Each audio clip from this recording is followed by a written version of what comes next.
favorite Wednesday of the entire month. Let me see if I can record on my end as well. There we go. All right. Welcome, ladies. I'm assuming we're going to have mainly just ladies on this masterclass tonight. I am going to give a few minutes before I jump into all the good stuff to just see. We'll wait for about 5 minutes past, just to see if anybody else is going to jump in today. We normally have quite a few people jumping into the masterclass. Hi, Lizzie. Hi, Desiree. We've got, goodness, half the Zoom room is Health Mastery members right now. Ladies, please feel free to turn your cameras on if you have done masterclasses with me before. You know that I always encourage you to keep your cameras on if you feel comfortable to do so. If you are laying in bed, if you're cooking dinner, it doesn't matter what you are doing or what you look like, but being on Zoom and being all over the country away from each other, this is one way for us to better connect, is to be able to at least see each other's faces. So please feel free, even if you're like brushing your teeth, it doesn't matter, turn your camera on. Just don't keep it on if you are using the bathroom, because we've had that happen a couple times before. But happy Wednesday. I would love for you guys to please jump in the chat and just let me know where you are based at the moment. Where are you jumping in from? Let's see.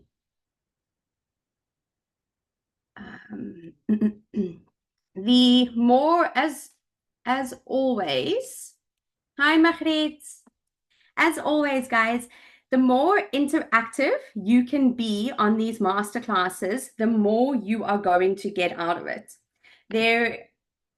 I'm not going to take questions. Just a bit of housekeeping here. I'm not going to take questions through the masterclass, but at the end, I am going to give ample time to answer all your questions. So please feel free, when a question comes up, pop it in the chat, and I will come back to it at the end of the masterclass.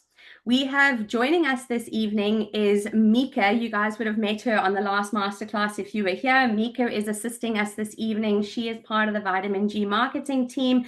So thank you, Mika, for being here and assisting me this evening. And tonight is a special masterclass because I'm not the only one presenting it. I have invited a dear friend and colleague, Dr. Faryal Luhar, to join us and to share her expertise and her wisdom with you ladies tonight. Some of you may have come across Faryal before. Her and I have done a few different interviews and discussions over the last couple years. But Faryal, thank you so much for being with us this evening. Only my pleasure. It's always so much fun to do these things with you. And yeah, I'm really looking forward to collaborating on this one together and to seeing how people receive the information. It's a really important topic.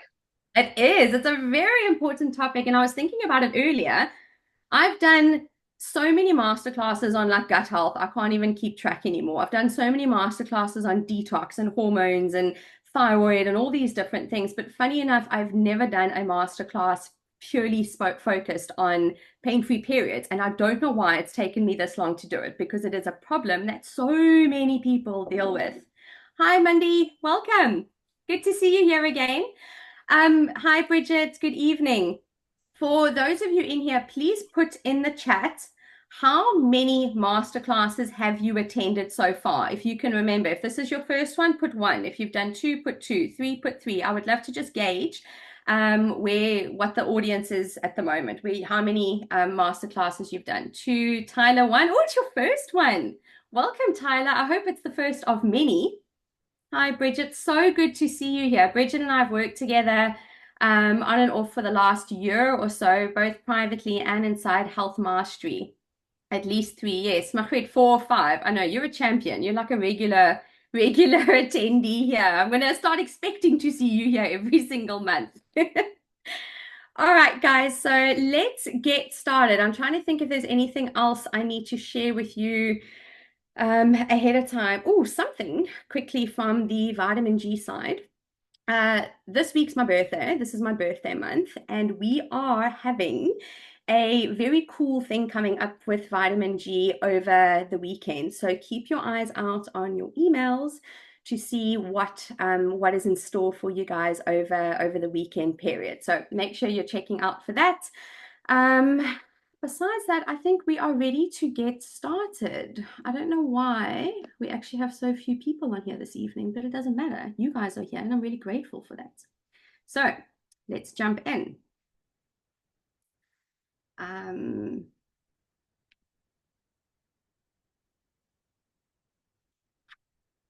One moment. You guys know it always takes me a minute with technology. I'm going to minimize this.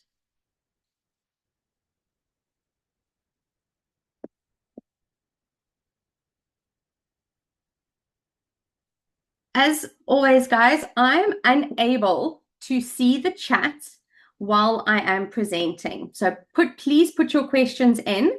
If there is a problem, if you can't hear me, if the connection cuts out, just unmute yourself and let me know so that I can just see what's going on.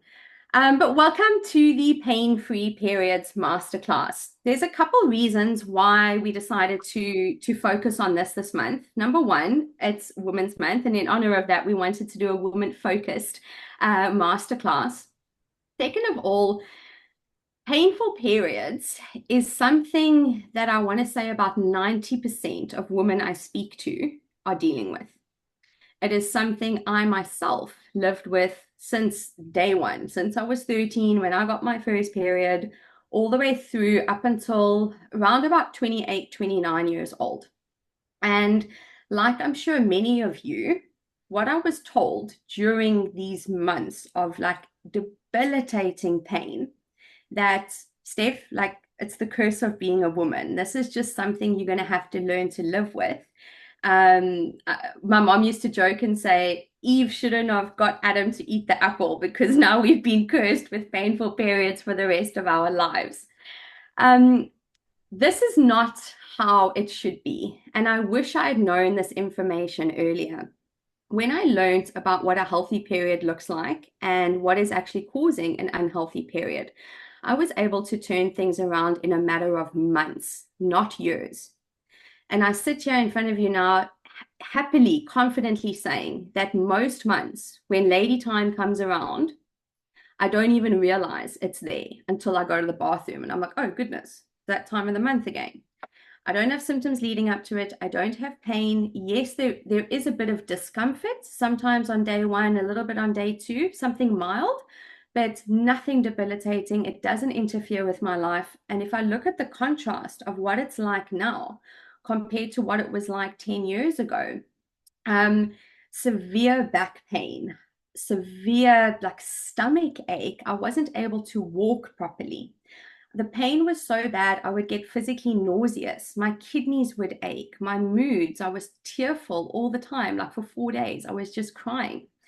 The anxiety was insane the first couple days of my period. And I'm not talking about regular everyday anxiety. It was so bad, it was walking around with a feeling of dread, like something bad is about to happen at any moment. And I could not live with that. It was absolutely doing my head in. So thank goodness I was able to understand what was happening with my body and with my hormones and implement some very important aspects to help myself overcome this. And this is exactly what we're going to share with you this evening. And I promise you, ladies, if you implement what we are sharing with you tonight, within a matter of months, things are going to look different for you. Some of the strategies take a bit of time to like build up and to really get working in your hormones. But many of them start to work immediately. So pay attention tonight, take some notes, and I promise you're going to benefit from this. So let's see what's happening here. For those of you, couple of you in here that don't know me, my name, I should have started off with this, but my name is Stephanie Grovsvenor. I am the owner and I'm the co-founder and formulator of Vitamin G Nutraceuticals. I'm a certified nutritionist and a functional medicine health coach, and I specialize in working with women to overcome IBS and digestive issues.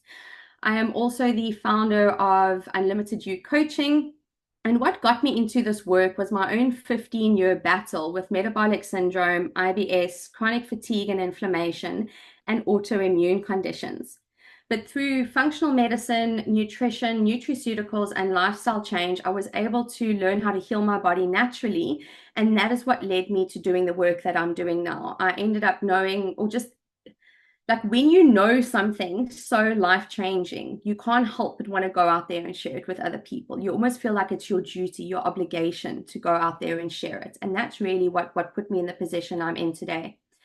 At Vitamin G, we've helped thousands of people all over the country to regain their quality of life. And on a more personal note, I have three very real addictions in my life: hot yoga, acupuncture, and tacos. I am an avid traveler, love traveling whenever I get the opportunity, whether it's locally within my own country or whether it's abroad, it doesn't matter. Any new adventure is exciting. And I'm also an insane lover of dogs. I unfortunately don't have any at the moment, but I can't wait for the day that I do. Faryal, my friend, over to you.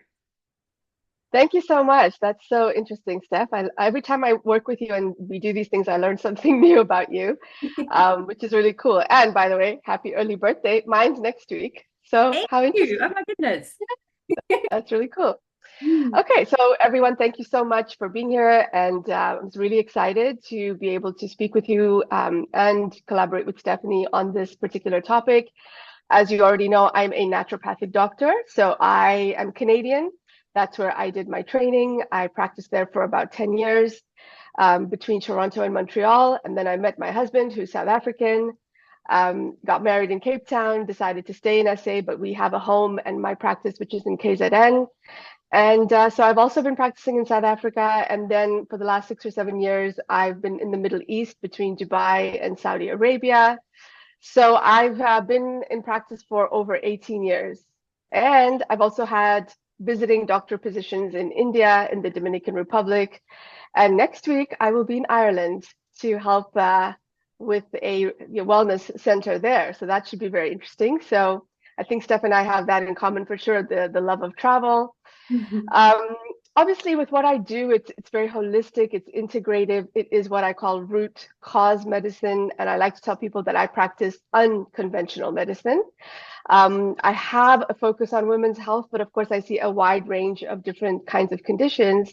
But ultimately, I would say a major aspect of my practice focuses on hormones, all kinds of hormones, reproductive hormones, stress hormones, insulin, thyroid, you name it. And of course, the cornerstone of naturopathic medicine is about treating the individual as a whole, respecting their biochemistry, their individual biology. All the treatment protocols are tailor-made and customized. And yes, I have a YouTube channel where I'm known as the naturopathic nomad. People actually joke because they don't know from week to week where I am. And I have a passion for languages. I speak a couple, so I'm very grateful for that. So that's about me. And I have a bunny. You want a dog, you're a dog lover. I have a bunny. Well, Faryal, I think I'm going to leave this with you to kick off our workshop on pain-free periods. So take it away. Thank you. So as Stephanie said, this is a topic that has a lot of social as well as health and medical, issues surrounding it. And so we wanted to talk about this because myself as well, growing up, I was conditioned, as are many girls and young women, and I'm sure you guys can also relate to this. We have been conditioned, whether it's culturally or religiously or in whatever societal influences there are, that your period is supposed to be painful, disruptive, uncomfortable, crampy, cranky, all those things. And at the same time, we're not supposed to talk about it. It has been for a long time very taboo. There's certain societies and cultures in the world where women are actually considered to be, I would say, unclean, impure. They are shunned away from society when they have their periods. And there are men and boys who also are not well educated on this, and they need to be well educated. I was hoping that we would also eventually have more men, understanding what exactly is happening with our physiology here. So outside of the social stigmas, which are a big passion of mine, to be able to kind of break through these taboos, one of the ways I like to talk about this topic is to say it's about bloody time, pun intended, so that we can start actually demystifying and talking about the period and not being afraid to tell our boss or tell a male colleague, listen, I'm not feeling well today, I've got my period, right? So we're going to get into it more from a sort of health and well-being perspective. But of course, if you guys have any thoughts around this and how it was for you growing up, and maybe if you've got daughters, what are you doing with them surrounding this topic? Would love to see those comments in the chat. So let's get on with it. What is a menstrual period? Menstruation, or the period, is the actual monthly shedding of the lining of the uterus or the womb, where the blood and the tissue flow out through the vagina. So you've got this beautiful picture here of the uterus with the fallopian tubes that are coming out of these ovaries. And essentially that thick pinkish lining is the uterine lining that sheds, comes through the cervix, through the vagina. And obviously this lining thickens in preparation for a fertilized egg to be implanted, or it disintegrates. So the actual bleed is the shedding of the lining of the uterus. And this is how female physiology has evolved. It is about being able to reproduce. That's not to say that I'm suggesting that everybody should have babies. It's a very personal choice, but it's just to give us that understanding of how the design for the female physiology and body has been, is to be able to prepare this very cushy home for an embryo and eventually a baby.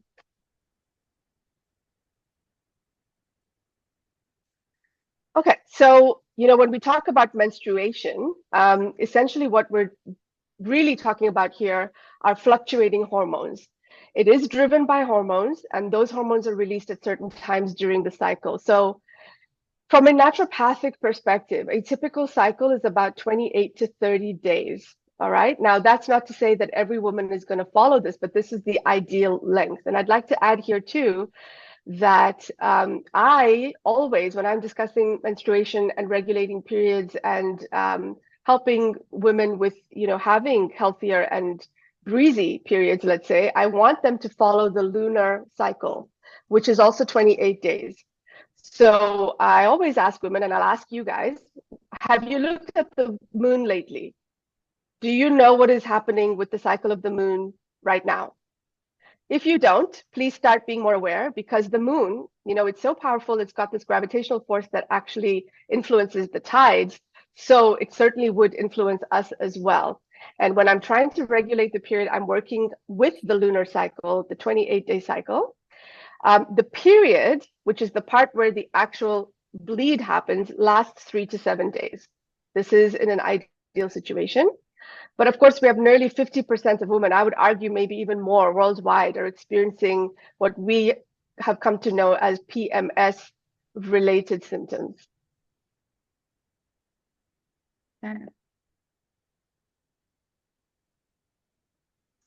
So let's talk a little bit about the phases. We're not going to get too technical here, but I think this is really important because as women, we need to understand what's happening with our cycles, with our bodies, with our rhythm, on a month-to-month basis.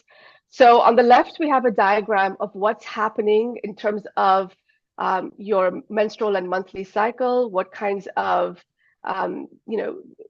in terms of the egg and the ovulation and the actual bleed, what is happening, and the hormones that are influencing it. So this is based on a 28-day cycle. All right, everyone. Obviously, if your cycle is longer or much shorter, this might be a little bit different. But as I said, the flow, which is representing menstruation and shedding of the lining, happens on day 1. So day 1 is considered the actual bleed. Okay, and that lasts 3 to 7 days. Then we get into the early part of your cycle called the follicular phase, which is usually the first half of the cycle. It includes the menstruation and is about 10 to 16 days. So if you look at the diagram on the left, you'll start to see that we have a rise in specific hormones, and I will talk more about that. But essentially, in this first phase of the cycle, estrogen, which everyone is familiar with, is the dominant hormone. Then we have ovulation, which occurs exactly usually midway through the cycle. And this is where you have the release of the mature egg in anticipation of it being fertilized, or in order for allowing conception to occur. And it is approximately day 14 of a 28-day cycle. Could be a little bit earlier, could be a little bit later, but it only lasts 24 hours. And this is why when women are trying to get pregnant and they're constantly using ovulation predictor kit, urinary strips, it's because as soon as they see the surge of that LH, you'll see LH in the first part of the diagram, the luteinizing hormone, that means that ovulation is imminent within the next 24 to 48 hours. And so that's when they need to ensure that they're basically engaging with their partner in order to be able to conceive successfully, hopefully. Luteal phase is then the last section of our cycle. It's usually the last half of the cycle. So after ovulation, right up until the next time that you have the bleed, that is called the luteal phase. And in this phase, progesterone is the dominant hormone because progesterone has been helping to thicken the lining, thicken that uterine lining, in the hopes that if there has been conception, that embryo needs somewhere to implant into that is a nice, juicy, cushy place for it to get comfortable and to start growing. And so progesterone is very, very important for this part of the menstrual cycle. However, of course, if no conception occurs, then you will have the period again. I want to actually jump in here quick and just ask everybody who's here this evening, did you know, are you aware as a woman, have you been aware that you go through 4 phases in a cycle, not just one? When we think of our woman's cycle, put the word F in the chat if you were aware of this, or if you thought your cycle was just your 3 to 7 day bleed. And I'm asking really curiously because I think only at the age of about 26, 27 did I learn that we have 4 phases to our cycle. Previously, I just thought a female cycle was the menstrual cycle. That's it. But I think as Faryal will probably jump into a little bit, this whole 28-day cycle is actually called an infradian rhythm. It's something that every single woman experiences, lives by. So pop in the chat the word F if you knew that there were 4 phases. 2 of you guys. Okay, great. 3. Awesome. See, we got lots of education to do. Faryal, let's go. Okay, so just to elaborate a little bit more about these 4 phases, as I said before, we usually use menstruation as the first phase, right? And so let's talk about some of the key players here, which would be both estrogen and progesterone. But as I said, estrogen and progesterone will drop when you're actually having the period because there has been no implantation and that lining is shedding. Now, one thing we need to be a little bit aware about here, and the reason that women will experience pain, discomfort, cramping at all kinds of levels, some really, really severe, is because of a rise in what we call prostaglandins, which are inflammatory molecules. Now, these prostaglandins, they do naturally rise during this particular phase, but there are lots of things in our lifestyles that we could be actually introducing into our bodies that are creating an even greater rise in prostaglandins, which we're going to get into. So of course, I'm alluding to anything that is going to be inflammatory that is coming into your system is only going to exacerbate this experience. So that is really important to keep it in your mind. Like if I haven't already told you, one of the major things that we have to tackle when we're dealing with women who have menstrual disorders, painful periods, and so on, is inflammation and bringing down that prostaglandin level. And then, of course, as I said, we move into the follicular phase. Here, the estrogen rises, right?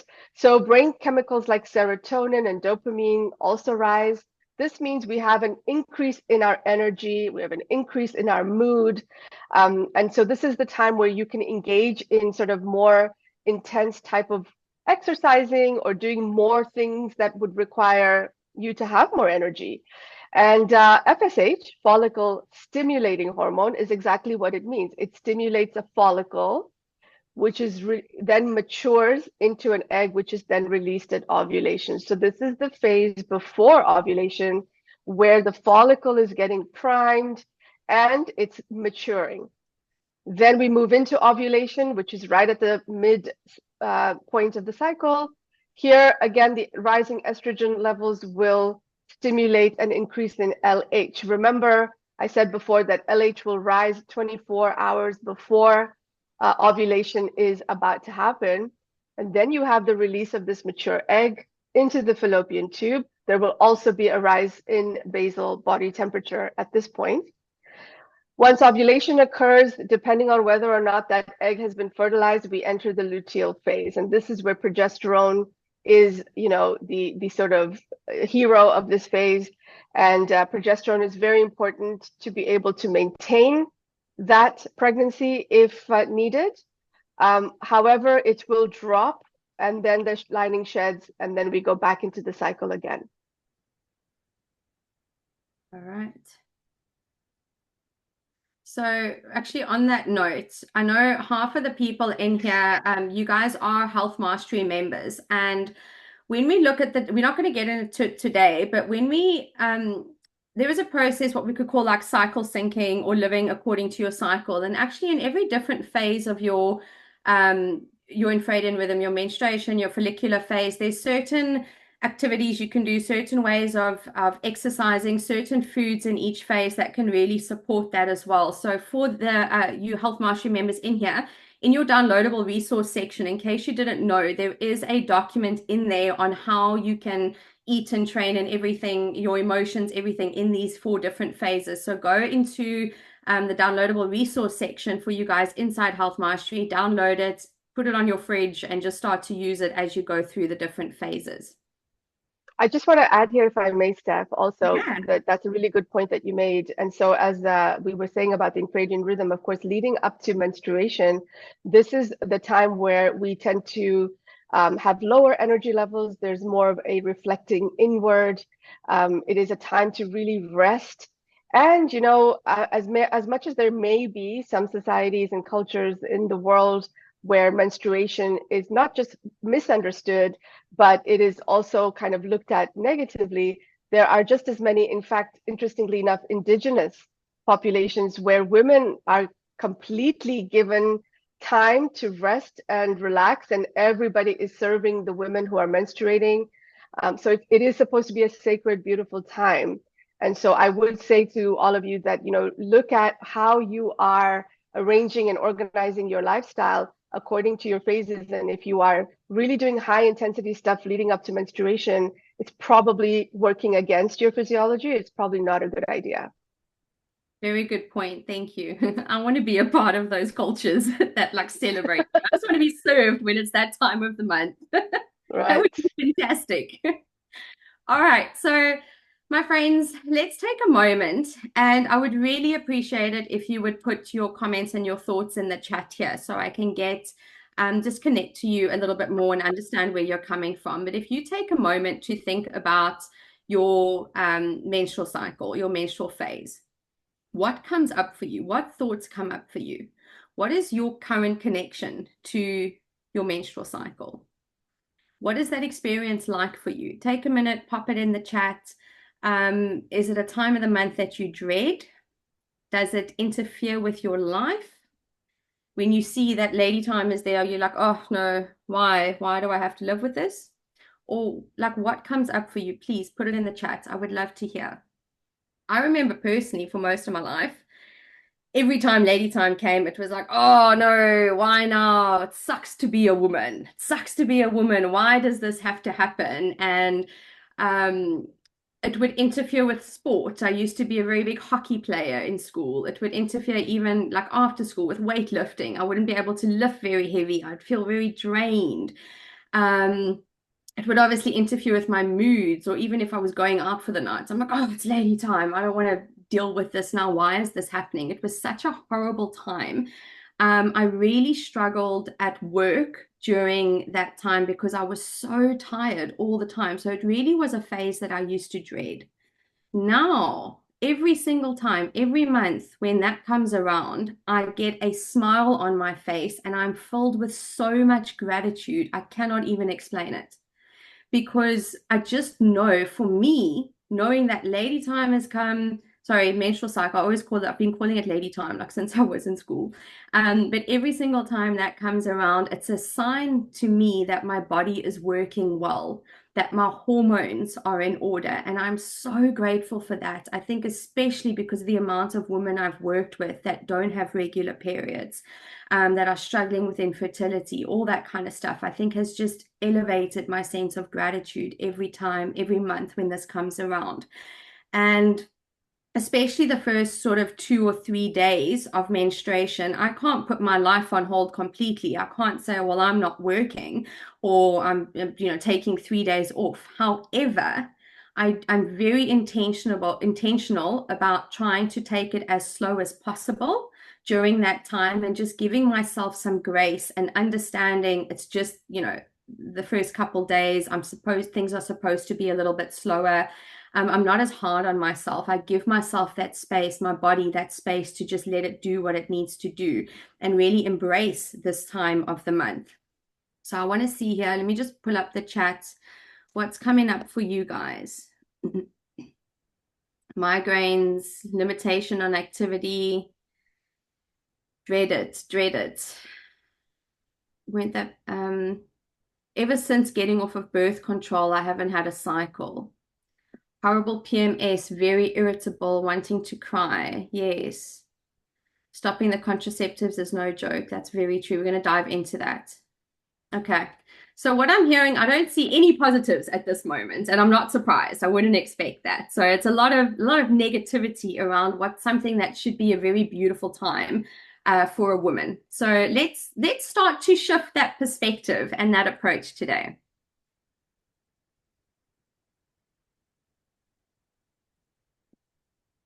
All right, Faryal, I'm going to hand over to you. Thank you.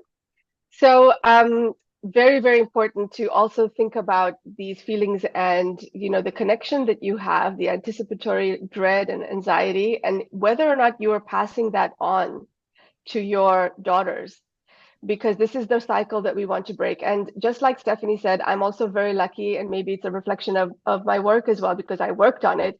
I also have zero symptoms, none whatsoever. It's also a surprise for me when my period comes, although it is the 28-day cycle. I have a 28-day cycle. So, ladies, it's totally possible to breeze through the period, to have a pain-free period, to have good moods, good energy, for your husband or your partner or whoever to not have to walk on eggshells around you. All of that is possible. And I really hope by the end of this talk, you'll see how it can be. So one of the things that's really critical here that I also talk to my patients about is looking at the period as the fifth vital sign. Maybe some of you have heard of this, and we know that we have standard vital signs whenever you go to a doctor: your pulse, blood pressure, temperature, and your respiratory rate. These reveal essential information about health. So the reason we look at doing these vital signs is because straight away it can give us some clues as to what could be going on if somebody is coming in and all of a sudden their BP is super high or super low, or their temperature is really high. These things indicate that they could be ill. There could be some major stressor that is impacting them, or it could be something that is imminent and we want to deal with it before it becomes a problem. And so the period is also a huge indicator of your overall health. And I'd love to know if you all knew that. Have you heard of this before? Do you know that the period is something that can actually tell you about your health in general? And why is it? It's because sex hormone receptors exist all over our bodies, right? They are interacting with all different systems. They're not just for reproductive health. They impact our digestion, they impact our immunity, our skin, our metabolism, so many things. So your pattern, your menstrual pattern, indicates your overall health and can actually signal major issues. And if we'd had more time, I would have kind of gone into this a little bit deeper. But in any event, the color of the blood actually can also tell you things about what's going on with your body. And some of those things could be severe stress, nutrient deficiencies, illnesses, bleeding disorders, pregnancy, of course, even a potential miscarriage. And so tracking the cycle is important. If you are not already tracking, there's so many beautiful apps out there that you can use to be able to understand how your body is working, so that you know that if something's off, you can go back and try to understand why is my period late, or why did I miss my period, or why is this period so much more difficult or painful compared to the way it's been for the last couple of months. There's a lot of things you can derive from that. Again, just to reiterate, the menstrual cycle is happening all the time, all the time. The period is just a part of it. So again, this is about helping us to be more aware of what's going on with our bodies and understanding, like, do any of you actually feel it when you're ovulating? It's usually, for me, I don't know about you, Steph, but for me, I always feel like a little twinge on the right or left lower part of my abdomen.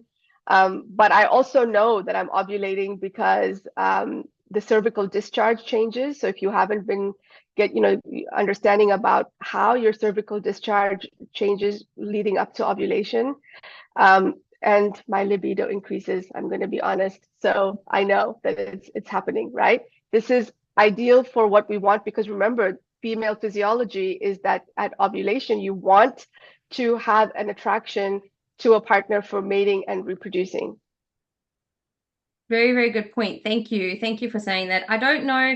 I must be honest, I must pay a bit more attention around that time if I feel it necessarily in my body, but I can't say right now. Definitely in my strength, when I'm training, in my energy, in my focus, that I can feel I'm in ovulation phase, because everything's like heightened.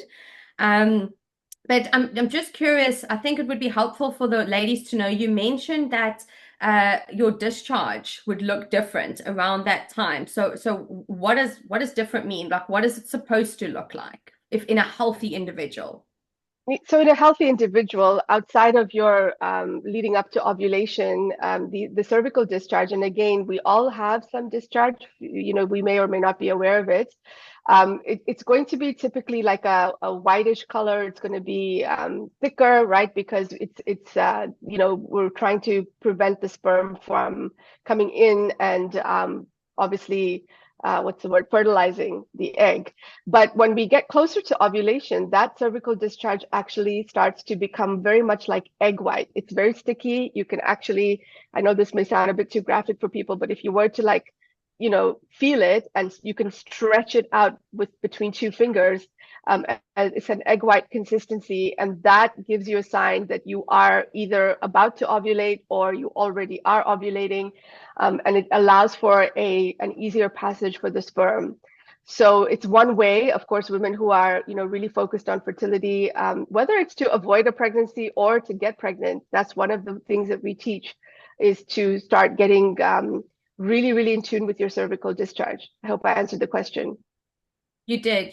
Thank you so much. And I think it's also helpful for women to know that discharge is normal. Like, it doesn't mean that you're sick or you're unhealthy. Like, it's a normal thing, because that's a question I've got, or a comment I've gotten quite a lot over the years, that there is an assumption if there's discharge that there's a problem within the body, and that's not the case. Thank you for Having said that, yes, no problem. Having said that, of course, you have to know what normal discharge is for you, right?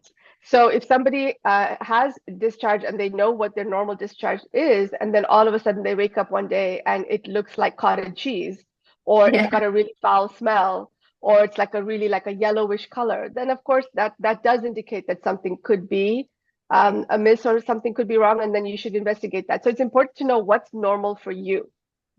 Very good point. Thank you.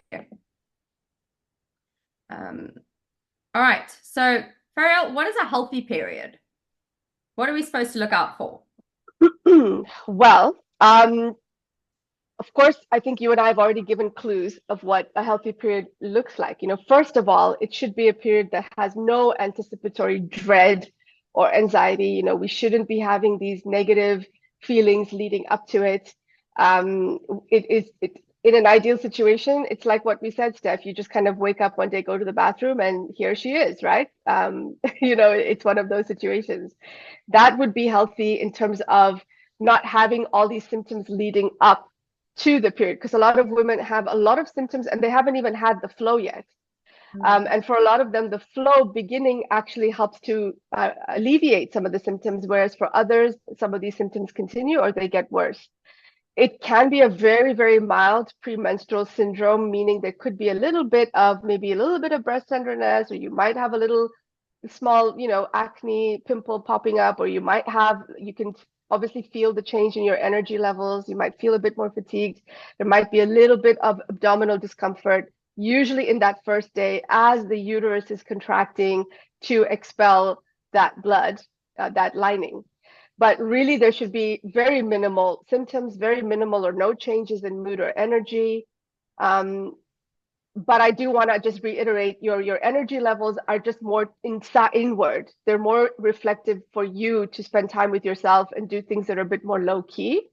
But you shouldn't be like exhausted and unable to focus and unable to participate in activities. It should not be disruptive to your life in any way. And so I wonder how many of you may have had to miss work or school because of a period, or participating in some kind of activity with your family because you have a period. Again, as we said before, your ideal cycle length is 28 days.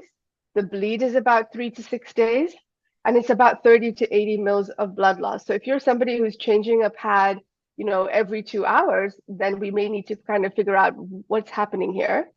And one of the things, speaking about pads, I just want to say, I know we didn't really touch on this when we were talking about this presentation, Steph, but I really, really like to encourage women to move away from tampons and to really start looking at pads, because tampons can come with a host of issues.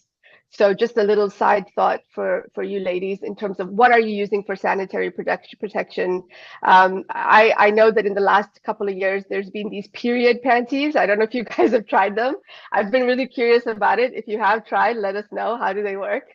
And then essentially the color of the blood, I've mentioned it before, but initially when you have your period, it should be like a crimson cranberry red, almost like this color on this presentation, which I believe was deliberately chosen, and there should be no clots. So this is an ideal healthy period.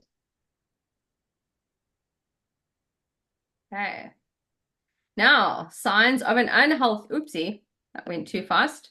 Signs of an unhealthy period. I'm going to run through this relatively faster just for the sake of time. And I think a lot of you would be familiar with a lot of these signs. But signs of an unhealthy period would be brown spotting that lasts more than 24 hours, a very dark red and heavy flow, as Faryal mentioned. Even a light pink flow or a light flow should not is a sign that something's not right. We want that nice cranberry red. It must actually be like quite a beautiful color when you look at it. A red grayish color can indicate an infection. If you are skipping your periods, if you are having irregular periods, so 1 month you have it, another month you don't. 1 month it's at day 28, the next month it's at day 25, and this is happening regularly.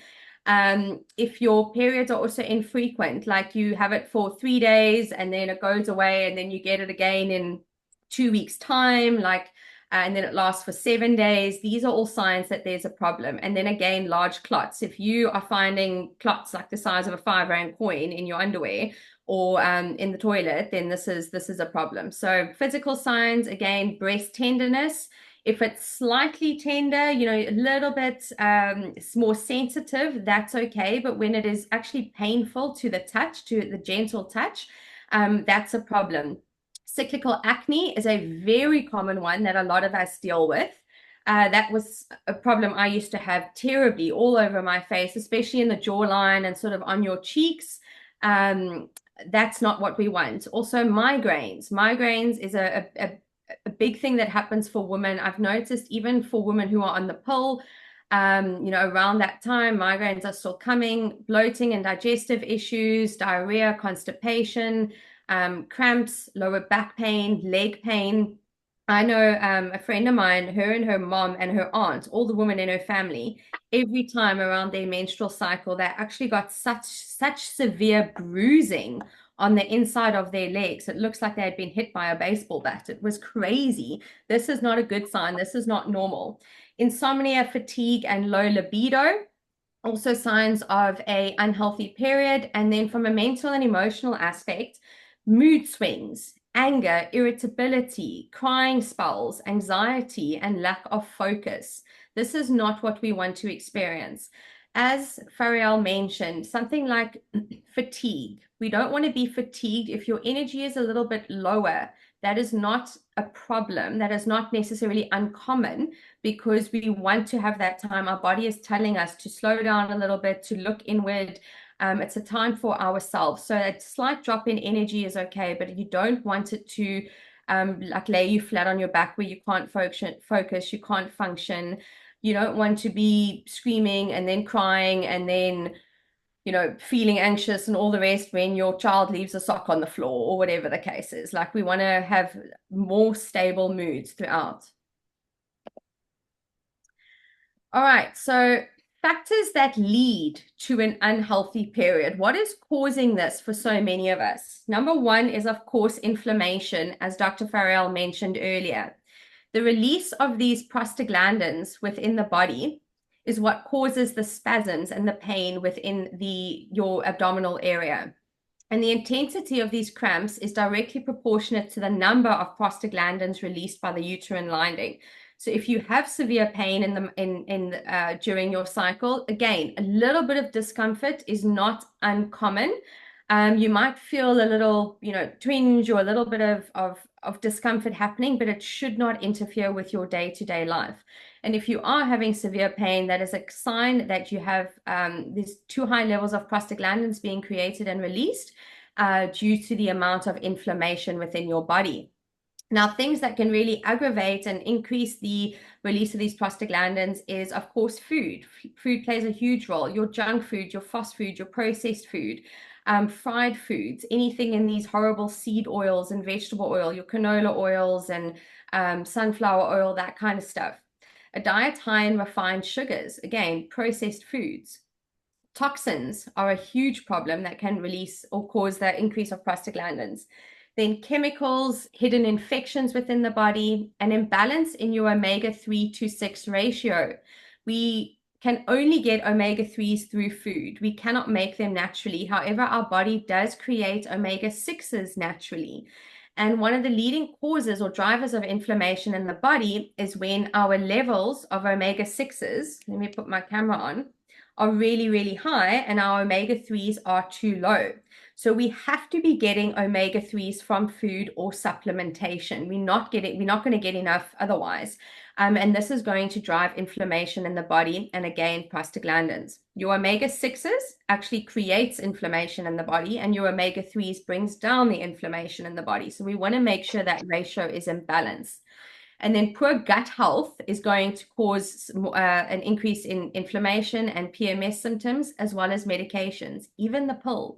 You're taking the pill to help sort this out, and that can be driving and is driving more inflammation within the body. So another thing that causes unhealthy periods, and these go hand in hand. The inflammation drives the poor gut health and the detox issues, and the poor gut health and sluggish detoxification is driving more inflammation in the body. So it's a bidirectional relationship. If you have an unhealthy gut, if you have what we call dysbiosis, when there's an imbalance in the bacteria in your gut, maybe not enough good bacteria and too much of the bad or more harmful bacteria in your body, excuse me. This can affect our estrogen metabolism. We have bacteria, when certain bacteria in our gut overgrows, they actually release a molecule called beta-glucuronidase, and this really interferes with our estrogen detoxification. We need to get estrogen out the body. High levels of estrogen during your menstrual cycle is what causes the breast tenderness. It's what causes a lot of the emotional issues. It's what causes a lot of the pain. So once estrogen has been used in the body, it's a messenger in the body. Once it's delivered that message, it needs to be eliminated from the body. This takes place first in the liver and then in your gut. Now, it's almost like estrogen has a role to play, but once it's played its role, it needs to get rid of it. I've got a tissue here. Like once I've used the tissue, it's had its function. I can't just leave it laying around and have dirty tissues everywhere. You have to get rid of it. And this is what we need to do with the estrogen within your body. If your gut is imbalanced, this can cause the estrogen, instead of it being released, it is going to be reabsorbed into the body, recirculated, and you're going to have excess estrogen or estrogen dominance. And this is going to cause way more problems than just PMS, but it's something that we don't want. Um, Leaky gut will then create more inflammation in your body and also lead to poor liver health and influence your detox pathways and your bowel movements. Now, most people, I don't think people realize how common this is. Most people are dealing with constipation, not having enough bowel movements. If you are not going to the bathroom at least 2 to 3 times a day, you are constipated. And this is often directly related also to the amount of food or how often you are eating. If you're eating 3 times a day, you need to have 3 bowel movements. If you're eating once a day, you can get away with 1 to 2 bowel movements. But that's not what we want, 2 to 3 bowel movements a day. If you are not pushing, your bowels are full of waste, full of toxins that need to be removed from the body. If that is sitting in your gut and not moving, that's sitting in your colon, all those toxins that are in your poop is going to be reabsorbed back into the body. We need to push this out. And even if you go to the bathroom regularly, but you're passing very small stools, that is also a sign of constipation. If you're passing little bits all the time, not everything is being eliminated. So we want to look at what are you having healthy bowel movements. And this, of course, is directly related to your gut and even to nutrient deficiencies. So one thing I really want to focus on specifically with gut health is leaky gut. Put the word leaky in the chat if you know what this is. If you've been on a lot of masterclasses, if you've worked with me for a while, you definitely know what this is. But put in the chat if you are familiar with leaky gut. Let me gauge this. Leaky, leaky. Only a couple of you. Okay, then I'm glad I brought this up. So, leaky gut, as you can see in this really great diagram over here, is your gut lining is quite thin. It's only one cell layer thick. And these cells, these cells are very tightly packed together. The only thing that should get through these cells is your vitamins and your minerals when your gut digests food and absorbs the nutrients. As you can see, these little like finger-like structures, those are the villi, and that's where the nutrients are absorbed through. Now, when we have leaky gut, this is when the gut wall, the gut lining, these cells start to separate and become leaky or permeable. And now it's not just vitamins and minerals that are going through into your bloodstream. As you can see, on the other side of this wall is your bloodstream. The top of the image is your gut, your digestive system, your gut microbiome. Then you've got this gut lining, and then you've got your bloodstream. So when toxins and undigested pieces of food and pathogens and all these things are escaping and getting into your bloodstream, this is creating an immune reaction. The immune system is saying there's an invader, there's an enemy. We need to go into attack mode, create inflammation. Inflammation is like little soldiers in the body, and they are sent to this area to help fight the infection or get rid of the invader. So this is going to cause a lot of inflammation within your gut. It's also going to lead to food sensitivities and all this kind of stuff, even the production of antibodies, which is, plays a role in autoimmune disease, autoimmune conditions. So I'm not going to go into a lot of detail about this now, but I just wanted you to understand this. So when we have this leaky gut, number one, it's driving your inflammation, which of course is driving the prostaglandins and the PMS pain. This is also allowing the estrogen to escape and get back into your bloodstream and reabsorbed. So leaky gut, when you have leaky gut, this will ultimately lead to more severe PMS symptoms. If you are dealing with severe PMS, there is a very high likelihood that one of the causes of this is leaky gut, and you need to start paying attention to your gut health and start to heal this. All right, Faryal, over to you. Okay, so let's go over some of these factors that obviously contribute to having unhealthy periods. Now, stress is a big one. We know that the major hormone here that we're talking about is cortisol. If you have higher cortisol levels over a prolonged period of time, that's going to impact your menstrual health. It's going to disrupt the regular nature of the period. It's going to disrupt the flow, and it's going to obviously impede or interfere with ovulation. And I'm sure all of us might have been, we've had this experience where if you've had major stress, you've got a major deadline, you're working really hard on a project, or you're traveling, or there's been a major tragedy. Let's say, you've lost a loved one or something like this. And that high level of stress has disrupted your period. I know I've missed a period when I've been in these situations. So you've got to think about the connection there. Stress also primarily interferes with progesterone synthesis, and progesterone is very important because it's also a very zen hormone. It's one of these very calming hormones. It actually stimulates the GABA receptors in your brain. And if you guys know about GABA, GABA is a very calming chemical in the brain. So when we have problems with progesterone, we're going to be more anxious, we're going to have less resilience to stress, and we're going to have more inflammation. It all links back. This also will lead to, relative to the progesterone dropping, it will lead to higher estrogen levels. It worsens your PMS. It's going to lead to weight gain, and it depletes key nutrients. So stress is a big player that we really do need to address. I'll move over to estrogen dominance because it's obviously speaking about this interplay with estrogen and progesterone, and there has to be this almost sweet spot ratio between the two.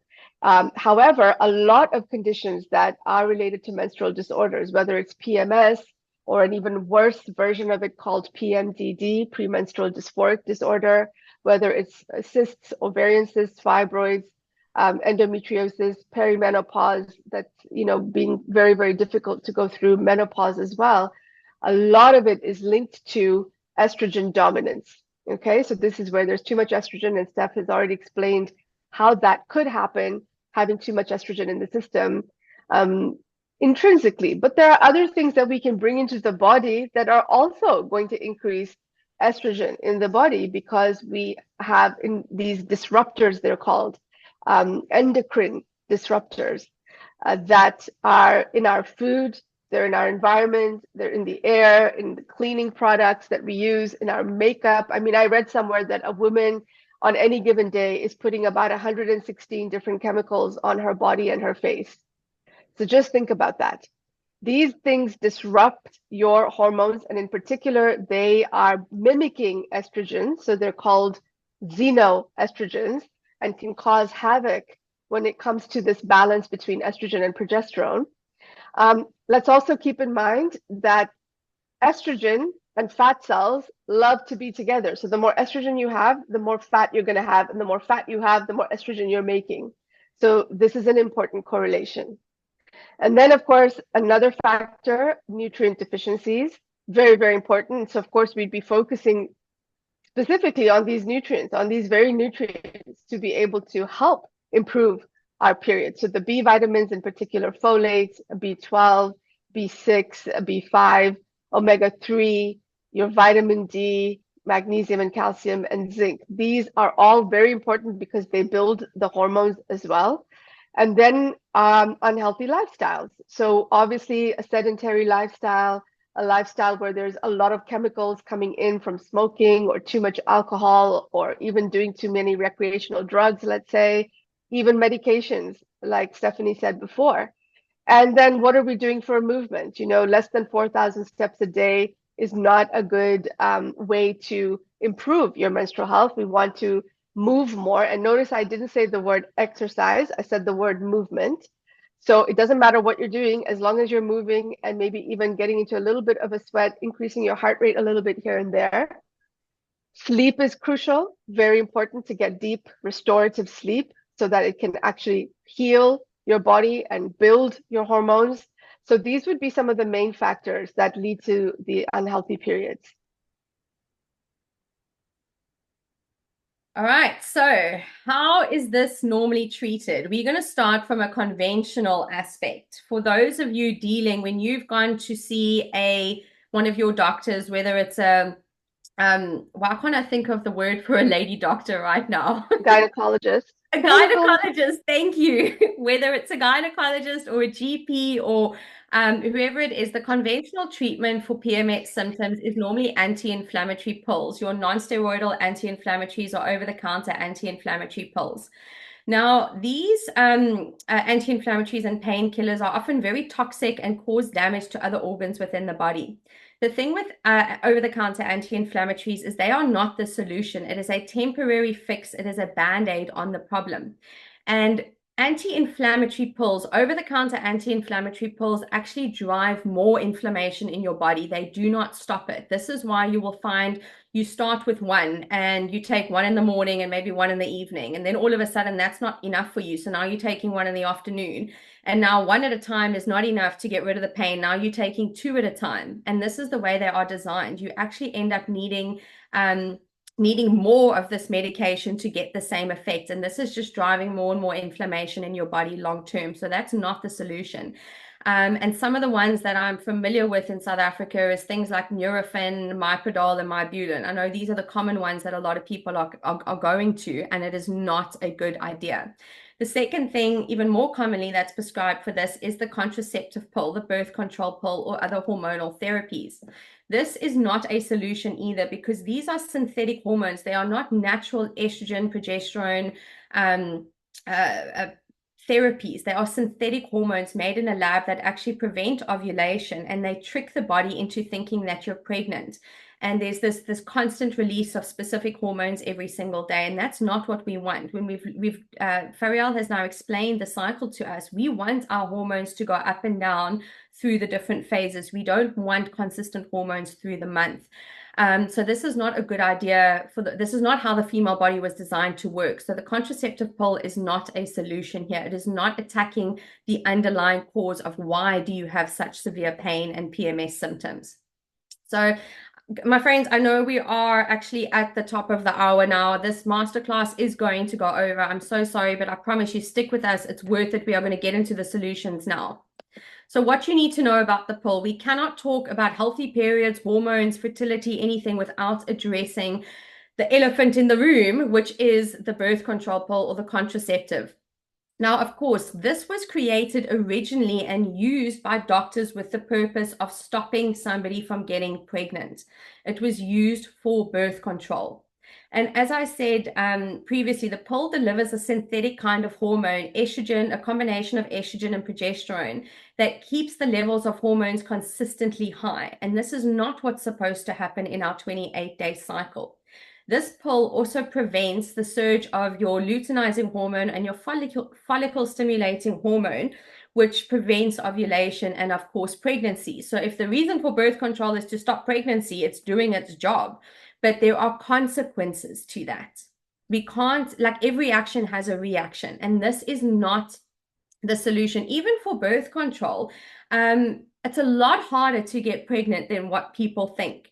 And you're not going to, like, if you are tracking your cycle, it becomes very easy to go through a natural birth control. You know what phases of the month you are actually able to get pregnant and what phases you're not. And there's a safety margin in there. So you can use a natural birth control just by following and connecting to your cycle, the flow of your cycle. So conventional doctors now are not just prescribing the birth control pill for pregnancy reasons, for birth control. They are prescribing it for regulating hormones, which it does not do, for painful and heavy periods, for PMS symptoms, for acne, for fibroids or fibrocystic breasts, for ovarian cysts, for endometriosis, for mood swings and perimenopause, and believe it or not, even for weight management. In my early 20s, for those of you who've done a few master classes, you know a little bit more of my story. But in my early 20s, when I had severe PMS, I had cystic acne, I was overweight, dealing with all these different issues. I had chronic fatigue, anxiety through the roof, and my weight, I was almost 100 kilograms at one stage for like a 22-year-old, 23-year-old. That's not a healthy weight, okay? And when I went to the doctor to try and figure out what was happening and to get a solution for weight, for acne, for painful periods specifically, and for my digestive system, like I was even drinking water was causing me pain. So I had to have a solution. And the first thing that they mentioned to me was that I had to get onto birth control because it was my hormones. I did not feel comfortable doing this. Just even back then, I didn't know much about health or the body, but something just didn't seem right to me to mess with my natural hormonal flow. I then also went to see a dermatologist because of the acne. And again, the first solution that was given to me was birth control. So I ended up never going onto it. And within 4 months, I was able to drop a ton of weight, get rid of anxiety, clear up my skin by focusing on healing my gut. So they were giving me this pill as a band-aid solution when the root cause had nothing to do with my hormones. The root cause was my gut. So I'm sharing this with you because the pill is not the solution for all these things. It's not the only option that we can look at. And I want you guys to be aware of this. There's consequences. A lot of you have shared in here that since getting off the birth control pill, you are having more problems with your hormones. There are consequences to these things. So if you want to use it, by all means, use it. It's your body, it's your decision. But make sure you are making an informed and educated decision before you make these choices. So looking at everything that the pill is prescribed for, this makes it the most used and abused medication for any hormonal problem. And it is not the solution for any of them. Faryal, why is the pill not the solution? So, obviously, all of the things that you mentioned, the number one being that it masks the actual underlying cause of these health issues. So, unfortunately, the gynecologists and the conventionally trained doctors are not looking at, well, what got us to this place in the first place? Why are we having these issues? So it's just a band-aid, and it's being used for more things or symptoms than its intended purpose.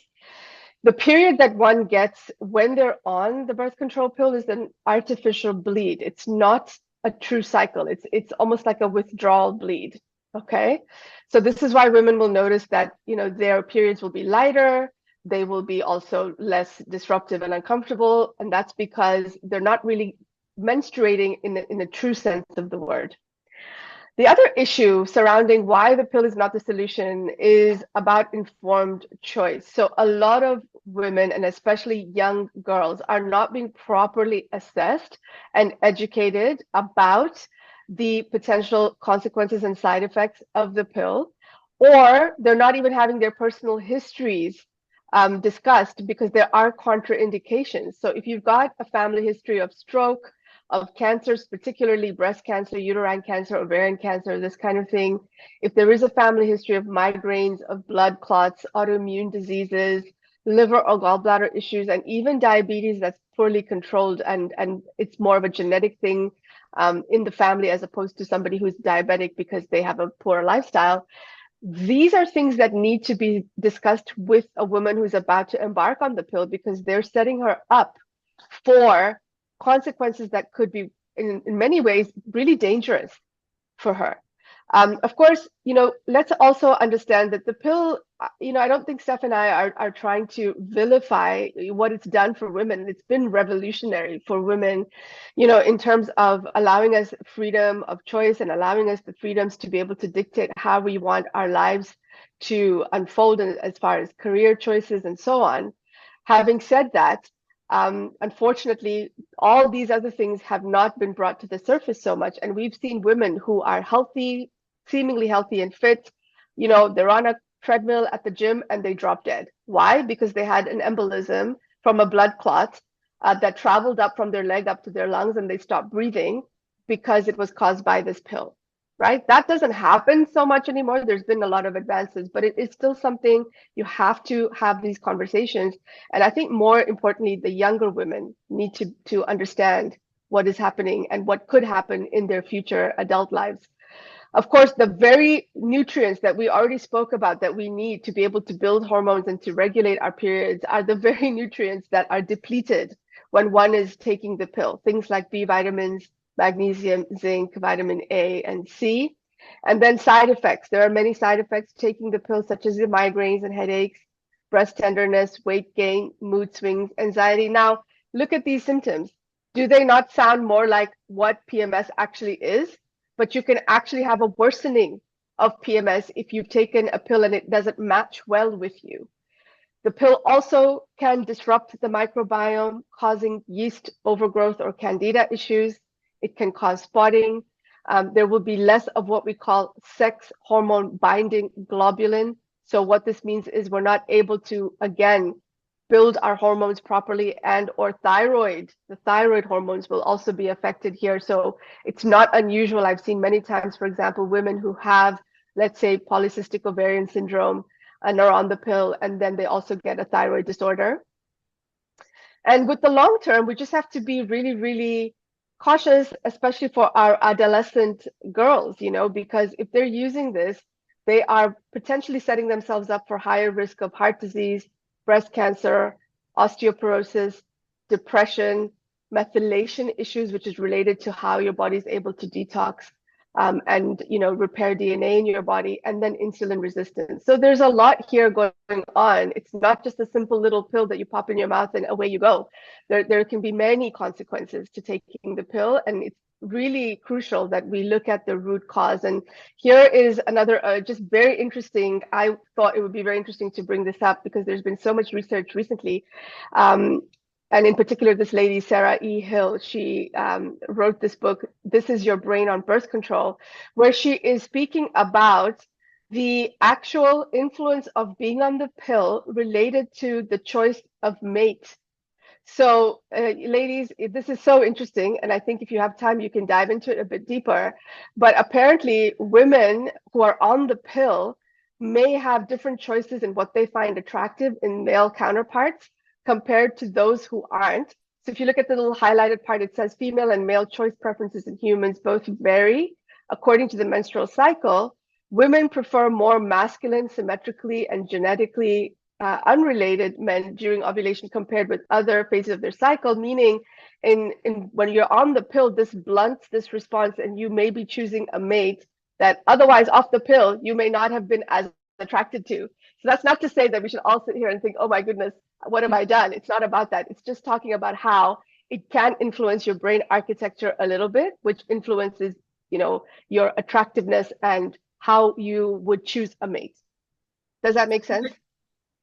For sure, for sure. So we would start to find, instead of the like strong jawline and the muscular mane, we would start to become more attracted to men with a bit of softer features as opposed to the very masculine features that we would naturally be attracted to. And something else that's quite interesting that I've been reading about is for women on the pill, what the research is showing is that we are often less desirable by our partners from a physiological standpoint as well, because as our hormones fluctuate, we release different levels of pheromones as well. And think about it, even in nature with dogs, a dog can smell out a female dog that's on heat. They are releasing specific pheromones, which makes that dog like desirable or not desirable for dogs, but helps to draw the male mate. And the same thing happens with us. It's supposed to be like when we are ovulating, our pheromones are a lot higher, which naturally creates this higher desire within our partners for us. And when we are on the pill, that is taken away. So it's not to say that our partners are never going to want to touch us. Like, we're not talking about extremes here, but it's just very interesting to know how this stuff is actually affecting our body and the consequences of that, or the outward reactions that happen. It's the research is fascinating on this. There's so much more to how we function than what we even realize. So guys, for the sake of time, let's jump into solutions, because I know we're going to run over and I really want to get through this presentation and take your questions. So let's run real fast through the solutions on what you can do now you understand your period, you understand how it works, you understand what's causing the problem. So now let's fix the problem. In the next 90 days, I want every single one of you to be having healthy, pain-free periods. Let's go. What we need to do is, in summary, we've got to calm the inflammation in our body. We've got to support our gut and digestive health. We've got to enhance our detoxification. We've got to correct deficiencies, and we have to address unhealthy lifestyle factors. And we're going to do this through food and nutrition, through supplementation, through movement, and through lifestyle medicine. Now, don't feel overwhelmed if this sounds like a lot. It doesn't have to be difficult. We do this one thing at a time. And the amazing thing within the body, because everything is connected, the moment you start working on one thing, it automatically affects another. When you support your gut and digestive health, you are enhancing detoxification, you are calming inflammation. So it's a cycle. Everything is connected. And we're going to make this really easy for you, just one step at a time, one thing at a time. And before you know it, you are looking and feeling like a brand new person. So step one, Faryal. Okay, so obviously it's important to, first of all, get the right tests done, get a proper hormonal workup if you are suspecting that something could be wrong with how your hormones are working. There you could do blood tests, of course. I choose to use a saliva and urine functional medicine test called the Dutch Plus, stands for dried urine testing for comprehensive hormones. And I love that test because not only does it tell me how your body's producing hormones and how much of the sex hormones, so your estrogen, progesterone, testosterone, but it also tells me whether the body could be producing harmful metabolites, the byproducts, and it also looks at your stress hormones, the cortisol and so on. And then we may want to do some blood tests like your inflammation markers, ESR, CRP, vitamin D, which is super critical for every single person to check and know what their D levels are. Your omega 3 to 6 ratios should be checked. And if you wanted to, you could do a full thyroid panel. And then we have some other advanced testing, looking at a comprehensive stool test because we know how important gut health is here, and some micronutrient testing as well. And a lot of these tests, like your inflammation markers, your CRP, your vitamin D, your thyroid panel, that kind of thing can be done through a regular GP, which is great. You just got to ask them for it. So take a screenshot of this, guys, and know this is what you get to ask your doctor for. The more advanced tests, like the Dutch test that Faryal was talking about, the GI map and micronutrient testing, that would likely need to be done through an integrative or functional medicine or naturopathic practitioner, because they have access to those tests, number one. And number two, us in the functional and integrative space have been trained on how to interpret those labs. So it doesn't help that your doctor orders a lab that they haven't been trained in how to understand or how to read. So if you want to get more comprehensive or advanced testing, it's incredible, it's worth it, but you would need to work with a functional, integrative, or naturopathic doctor in order to get that done. Step two, you want to follow an anti-inflammatory, hormone-loving diet. Take a screenshot, my friends. Take a photo with your phone. Put this up somewhere. But the things that you want to avoid, again, your processed and your sugary foods. Sugar is doing nothing for our body. And when we talk about sugar, I'm not just talking about adding a spoon of table sugar to your coffee or to your tea. I'm talking about also the standard things, your chocolate, your cake, all that kind of thing, but also your processed crackers that you are putting cream cheese on. Like, those crackers are just processed carbs, refined carbs, processed sugar that's in there. So a lot of your spices have a high amount of sugar in it. Your braai spice is packed with sugar. So you want to start looking at your labels and avoiding these processed sugary foods. Your unhealthy oils like canola oil, sunflower oil, vegetable oil, and margarine. Margarine is not a healthy alternative. Your pure butter that has like minimal ingredients in it, maybe it's just milk, like that should be what's in your butter. You don't want margarine. That's one of the best things you can do for your health, is to stop margarine right now. White flour, so gluten, your breads, your pastas, those kinds of things are going to drive inflammation. Soda, sugary fizzy drinks, alcohol, and then dairy can also cause inflammation for some people. For example, I used to react terribly to dairy. And even though I did all the food sensitivity tests and all this kind of thing, I didn't have a problem with lactose. I wasn't lactose intolerant. Lactose wasn't the problem. It's the fact that my gut was so unhealthy, I could not tolerate dairy at the time. I was dairy sensitive, at a food sensitivity or intolerance to the dairy. Once I had healed my gut, I've been able to bring dairy back into my diet in small amounts and good quality dairy, things like grass-fed Greek yogurt, but it's not my like Magnum ice cream from the garage down the road. That's not going to do any favors for my body. So dairy, for some, you need to monitor. And once you've healed your gut, many people can bring dairy back into their diet. What you do want to eat is focus on protein and quality protein. So free range or pasture raised eggs, not pasteurized, pasture raised eggs. Grass-fed meats. So you're not going to get your grass-fed meat at Woolies or at Spar or at Checkers, unfortunately. However, There are so many farms within South Africa that actually deliver grass-fed meat to your house. You might even have a local farmers market in your area where you can grab this. It is not difficult to find. I promise you, I have sourced tons of them within South Africa, and often the grass-fed beef that you are buying getting delivered to your house is cheaper than what you are spending at Woolies Foods. Okay, so do whatever you can to get grass-fed meat. If you can't, as long as you are getting your protein in is really important. You want to focus again on probiotic rich foods, your fermented foods. So things like your sauerkraut, your kimchi, even kombucha that's not doesn't have too much added sugar. These fermented foods are very high in probiotics and really good for your gut. Then you want to focus on healthy fats and your healthy oils, your olive oil, your avocado oil, even your avos, your nuts, and your seeds. Things like flaxseed, chia seeds, these things are amazing. These healthy fats, your hormones are built from fat.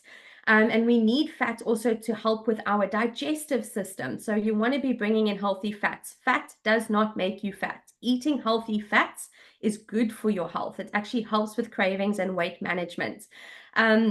Some seafood and fatty fish like your salmon, your sardines, your pilchards are really good. And then cruciferous vegetables. Cruciferous veggies are your detoxifying veggies. So they're going to support your liver, your detox pathways, and also this estrogen detoxification. So that's things like your Brussels sprouts, your broccoli, cauliflower, cabbage, kale, those kinds of things. And then citrus fruits, berries, all kinds of berries, and cherries are really, really important as well. Lots of antioxidants. Leafy greens and beans. Beans are amazing for your gut, amazing. And if you find you're not tolerating them too well, start small because it is a high amount of fiber. Start small and build up the intake. So let's just briefly again, please take a picture. If you've done master classes with me before, you've seen this. This is an anti-inflammatory food pyramid on the left, focusing on lots of non-starchy vegetables, lots of leafy greens, herbs, and spices that have so many antioxidants in to help with detoxification, gut health, immune health, reproductive health, absolutely everything. Very anti-aging. The more antioxidants we have, the better we age. You then want to look at your healthy fats. You then want to look at your protein, and at the very top, we actually have things like your fruits. Don't fear fruit. We want fruit, but we don't want to live mainly off fruit. We want to live on vegetables more than fruits. So at the top is where you will have your very starchy vegetables, your potatoes, your sweet potato, your pumpkin, your fruits, and then your occasional treats, whether that's like a brownie or something with sugar in. That's at the very top. We have minimal amounts. And look how this compares. Look at the anti-inflammatory food pyramid and how that compares to what is seen as the standard pyramid of health, where we have breads, potatoes, cereals, lots of grains, lots of carbs at the bottom. This is diabetes, my friends. This is blood sugar imbalances. This is insulin resistance. This is highly inflammatory. This is aging that is sped up. If your main component of your diet is carbs, refined carbs like this. Then they're encouraging fruits and vegetables, then milk and dairy, which does have a lot of protein in it, then only your meat and fish, and then your fats and oils. Like you actually have to flip this right around on its head, and then you know what's a healthy diet. So take a picture. What we are going to do, one of the gifts that we have for you today, Mika, can you please drop the resources for our attendees? Inside this resource pack that we are giving to you guys today, there are 3 items. Number 1 is a 1-day meal plan that will show you how you can get more whole foods into your diet, more colorful fruits and vegetables and protein and healthy fats, how you can get that all in 1 day. We aim for 30 whole foods a week at a minimum for optimal health. This meal plan is going to show you how to get it in 1 day, which is amazing. You don't have to eat like that every day, but the purpose of this is to show you how easy it can be. I've also dropped a rainbow food tracker in there for you so you can start to track and see how many foods am I getting in every week, how many of these non-starchy fruits and vegetables or non-starchy vegetables am I getting in. And then Faryal very generously has also created a resource for you guys on healthy hormones. Faryal, do you want to speak into what that is? You're muted. I'm muted. Sorry about that. Yeah, I created just a resource, it's a PDF downloadable where you are going to up-level your nutrition for happy, healthy hormones.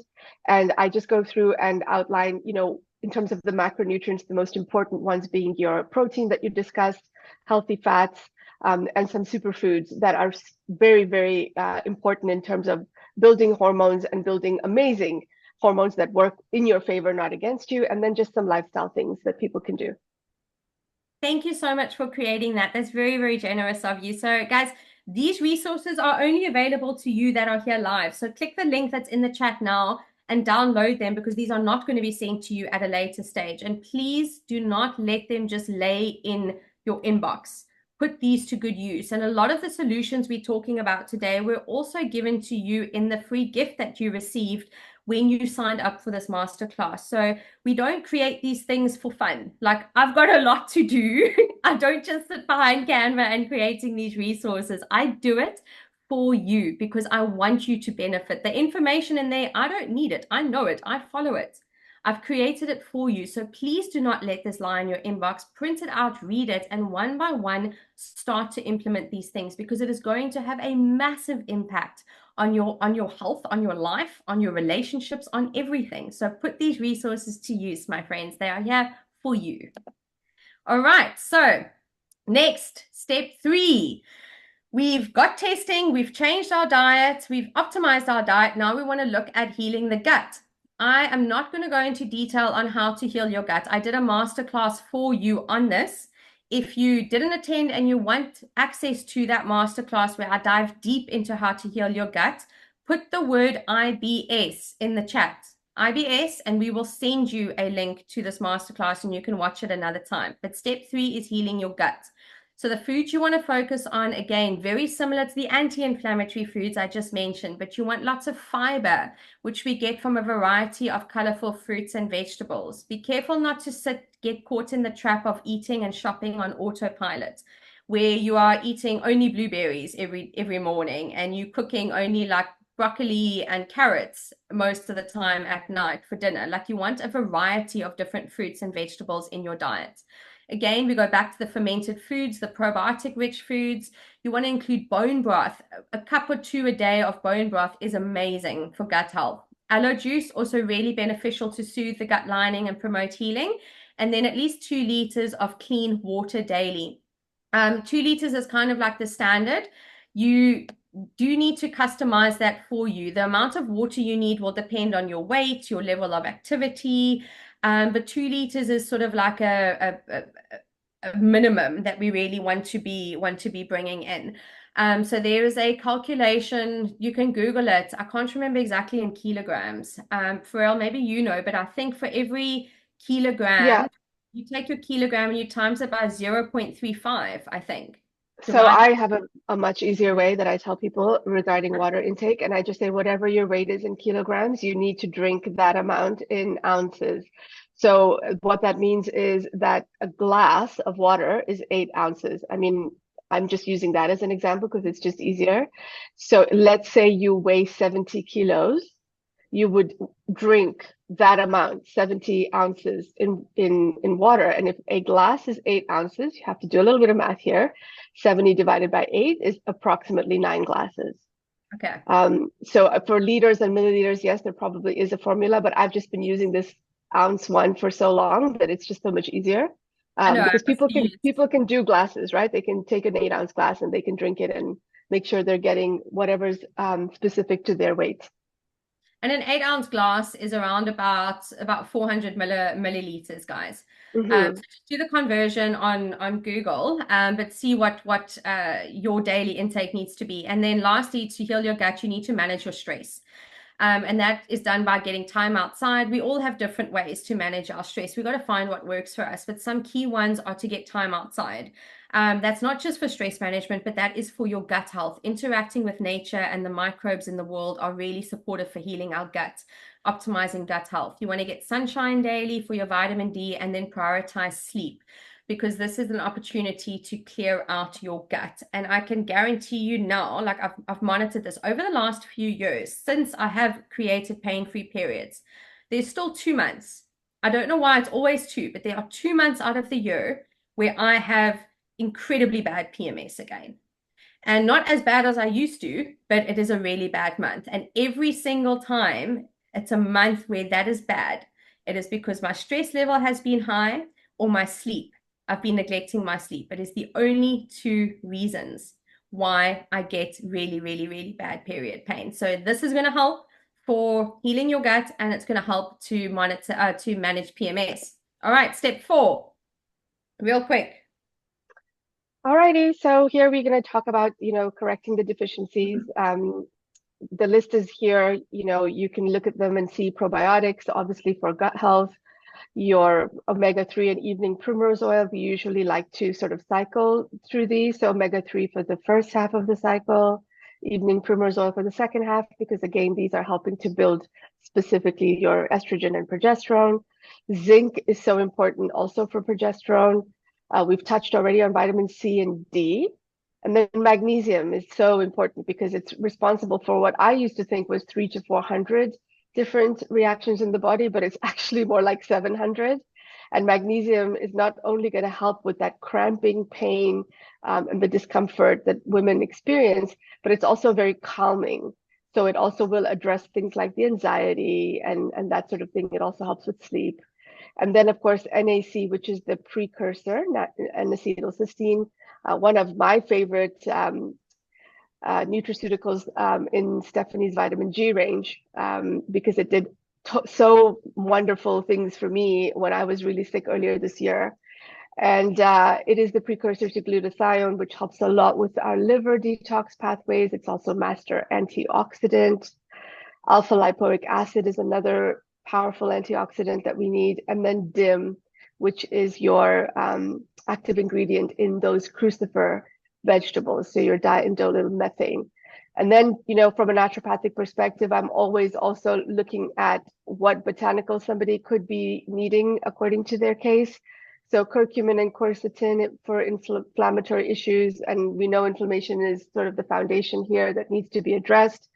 Ginger and saffron, by the way, have a lot of research behind them for helping with pain and the spasms of pain.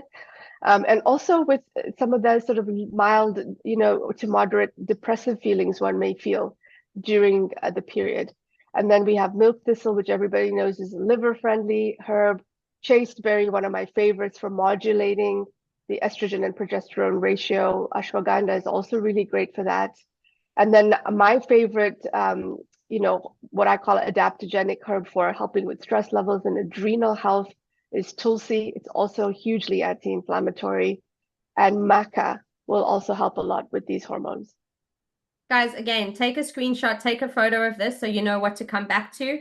Some of you may not need all of this. It might be a good starting point to get onto most of it just to correct some deficiencies, but play around and see what's really working for you.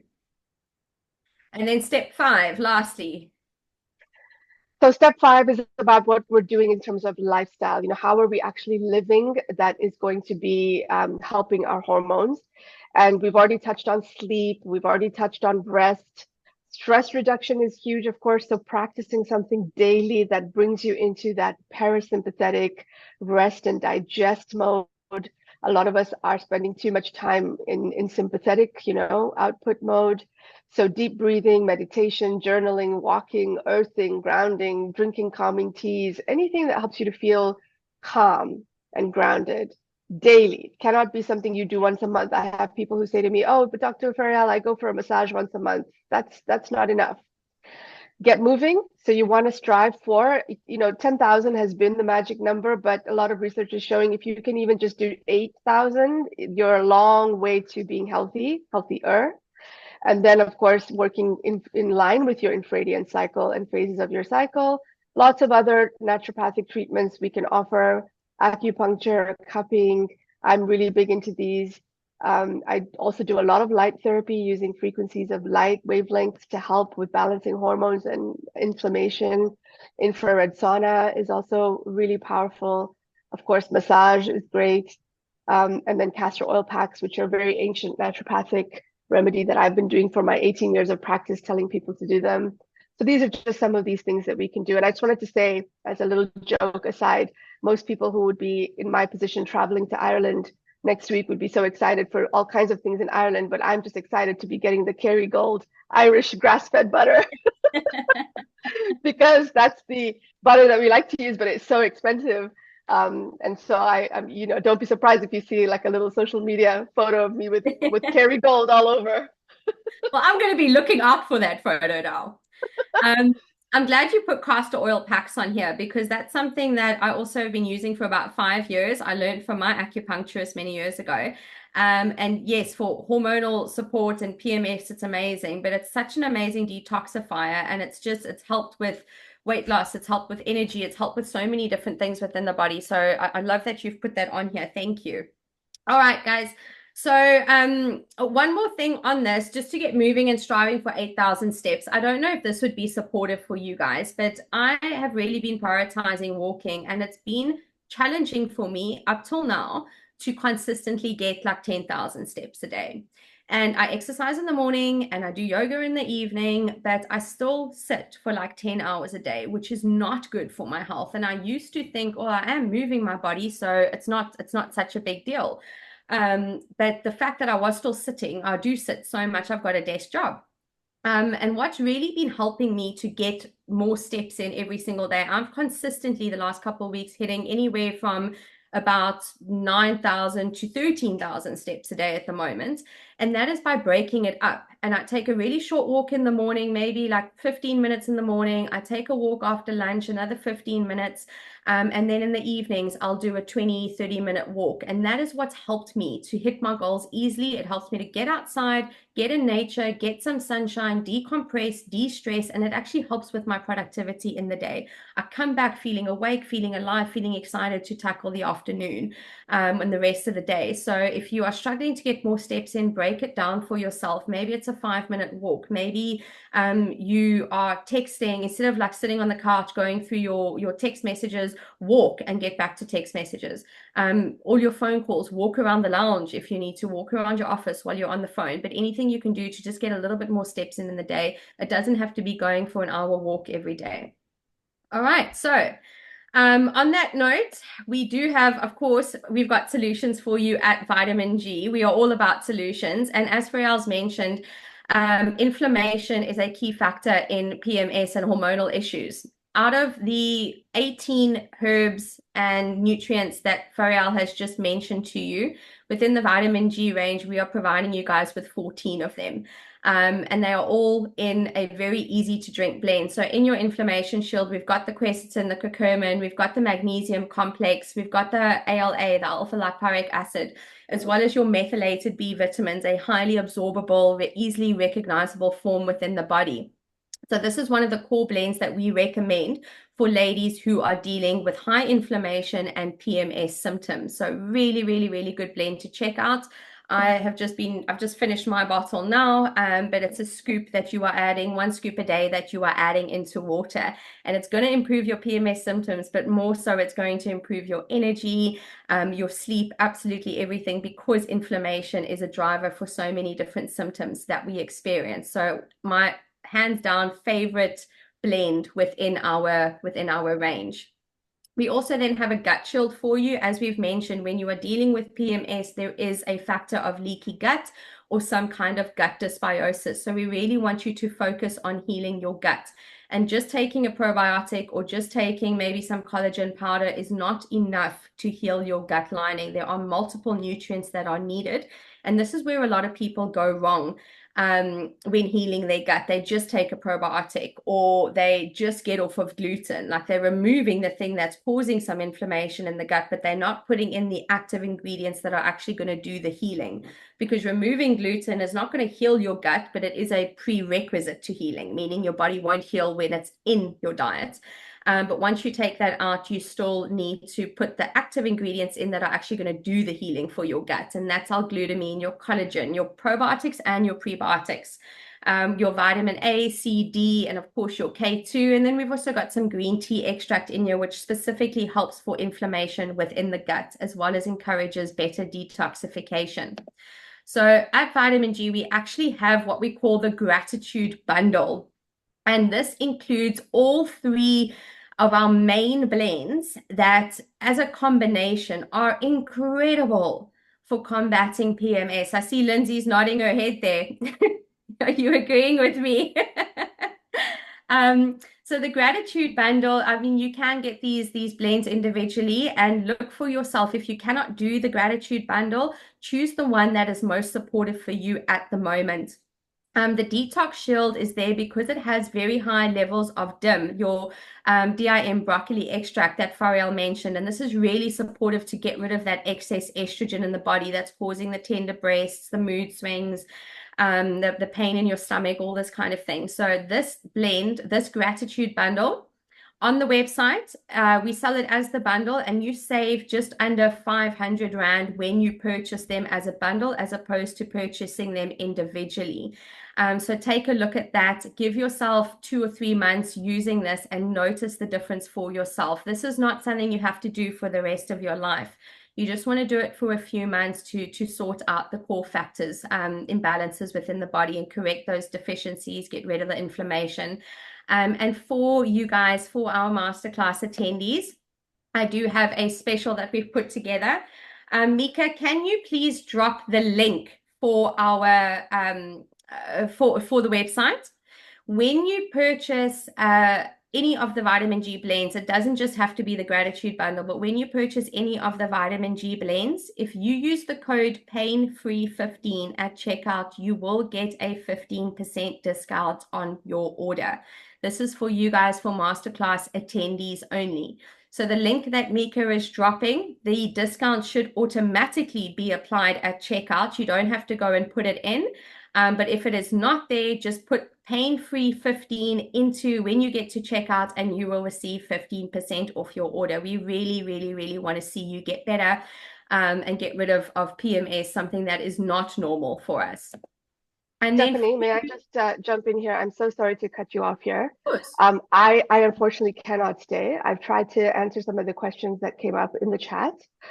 So if it's okay with you guys, you can continue with the rest of the masterclass, with what you want to present here. Or if there's anything you want me to say before I go, please let me know. Thank you so much. I know we've gone over time, so thank you for being with us this evening and sharing all your wisdom and your knowledge and your experience with us. If there are any specific questions, guys, that you have for Dr. Faryal, put it in the chat. I will send it to her on an email. And if you don't mind, Faryal, would you get back to the questions that way for anybody who is Absolutely. Yes, amazing? Thank you absolutely, so much. absolutely. It's just that where I am in the world, it's getting a bit late, and I have my own presentation I'm giving tomorrow, so I have to work on that. And Good luck. I think, Steph, I'll just quickly mention on here, if I can, that for everyone here, I'm also launching. Is it okay if I speak about my course just for 2 seconds? Yeah, sure. Just to let people know, that if you're interested, I will be having a deeper dive into all things hormone related, hopefully launching in October. So you can also message me if you're interested in that. Amazing. We are going to put your contact details up on the screen. So thank you so much for your time. It's been Thank amazing you. to have Thanks, you here with everyone. us. Take Much care. appreciated. Take care, you guys. Thank you. All right, guys. And something else that we have available for masterclass attendees today is that, as I mentioned earlier, I also run a coaching business. I do private coaching, and within the coaching business, I have a monthly wellness membership called the Health Mastery Academy. So if any of you would like to jump in and work with me for the next 30 days directly, I see it's wrong here. It should say the month of September. But the limited time offer that we have for you is for masterclass attendees specifically. If you jump into the Health Mastery Academy today, we will gift you a second spot to give to a friend. When you have accountability, your success rate is dramatically increased. And that is why within Health Mastery, you are accountable. I'm there for accountability. You have a whole group of members to hold you accountable, and bring a friend or a loved one. That might be a daughter, a sister, a friend, an aunt, whatever it is. Bring them. You are welcome to bring them in at absolutely no charge. And let's spend the next 30 days working together, where I can help you implement the things that you have learned today. I understand that it can feel a little bit overwhelming. We got to look at sleep. We got to look at gut health. We got to look at liver. We got to look at food, movement, all these different things. Where do I start? Like, I understand it's difficult. I understand it can be very overwhelming. This is what I've dealt with 15 years ago, and it was a very big struggle for me because at the time I didn't even know something like health coaching existed. So I didn't, it's not something I ever searched for. But my healing journey took me very, very long because I was trying to do everything on my own. Um, and it wasn't fun. There was a lot of mistakes. I wasted a lot of time and I wasted a hell of a lot of money on supplements and all these like quick fixes that I thought was going to help, and it ended up doing nothing for me. And I don't want that same frustration for you, because I lost out on a good 5 years of living in my 20s, which is a great time to be alive, and I was absolutely debilitated. And I don't want the same for you. So I'm inviting you, come work with me for the next 30 days inside the Health Mastery Academy. You will get access to a simplified meal plan every single month. I'm giving you, I put out a new meal plan for you to help you, to show you how you can follow this anti-inflammatory eating without you having to figure out what to eat. With this meal plan, you get a very detailed preparation guide. So Monday you can do this, Tuesday you can do this, because I don't know about you, but I don't like to spend a lot of time in the kitchen. I want to be out there living life, doing things. So I make this as easy as possible for you. Very small things you can do every day to prep and batch cook and make sure you are set up for success. You also get access to the shopping list with the preparation guide. I do a live group coaching call, which will be happening next week, Tuesday. So I encourage you, jump in so you can be on that live call with us on Tuesday. You get access to our exclusive members only community for support and accountability from the other women inside the group, all dealing with multiple aspects of health, through wanting to lose weight, through navigating menopause and perimenopause, all the way through to healing their autoimmune conditions. But you're not alone on this journey. You have a lot of people that are where you are, or have been where you are, that can really support you and give you the answers that you need. You also get access to me daily via WhatsApp for support and guidance. So I'm inviting you to come join us. And I see I've missed the slide. It's not a yoga and stress reduction challenge that we're doing in September, but it's actually a walking challenge. So this is a great way. If you want to increase your movement, come join us. I'm doing a walking challenge for everybody. It's not compulsory to do the challenge. It's optional. It's there to accelerate your results. So come join us. We're going to make sure the weather's warming up in South Africa at the moment. As we go into spring, it's such a beautiful time of rejuvenation, of refreshment. Like everything starts to blossom again. It's such an amazing time. So it's a really great time for us to get outside, start moving our body, and do it together within community. Mika, can you please drop the link for Health Mastery? If any of you guys would like to join, I encourage you, click the link on that Mika's dropping and join me. It is only 330 Rand to join, guys. It is absolutely nothing. To work with me privately, you're looking at a minimum of 4,500 Rand, and I'm giving you access to me for 30 days at only 330 Rand. So you get to bring a friend for free. I would love to support you on this journey. A side note here is that Health Mastery is run on a platform that is US based. So for that reason, the amount you see on the screen is in dollars. It is $17. That, depending on the exchange rate, varies from 300 to 330 Rand. You do not need to have any kind of, like, you're not going to get charged in dollars. You will see if you sign up, when you sign up on your bank statement, it's charged in rands. There's no transaction fees or foreign fees or anything like that. It's just that the website displays this in US dollars. So please don't let that deter you. Jump in, bring a friend. Let's kick off spring in a really, really, really positive note. So that's it from us tonight, my friends. Let's embark on this healing journey together. And here is to a healthier, happier, pain-free you. Let's do it. Let's go. Spring is almost here, and it's the perfect time to rejuvenate our body. I hope that this has been incredibly supportive for you. Lastly, if you do want to connect with Faryal, please take a screenshot of this. You can email her, you can jump onto her website, or follow her on Instagram, on social media. And then make sure you're following us on Instagram, Vitamin G. take a screenshot here as well. There is our contact information if you want to reach out or take a look at the website. And then if you would like to follow me personally, every day I share a lot of tips and tricks and what I'm doing and what I'm learning and all this kind of stuff in my stories. And I do weekly live training. So if you would like to follow me, jump onto Unlimited You Coaching on Instagram. And that is it for me today. Let me stop sharing here. So I promise you that from next month, these masterclasses will be a little bit shorter. I know today we went very much over time, but thank you. Thank you so much for being with us this evening. Let me jump in and take questions. I'm going to look at the chat, but if anybody has a question or comment, anything right now, please unmute yourself and share. Unmute yourself and share. It doesn't just have to be in the comments. Let's have a chat. Let's see. What is the difference between DIM and sulforaphane? They are different components completely. They both support detoxification, but they are two different parts of the plant. Two different phytonutrients, phytochemicals, or antioxidants within the plant. So your DIM broccoli extract is particularly supportive for estrogen detoxification specifically.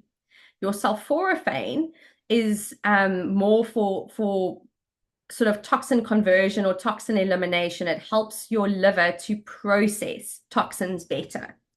It's like giving your liver a helping hand. So they have two different functions, both very important, but two completely different functions.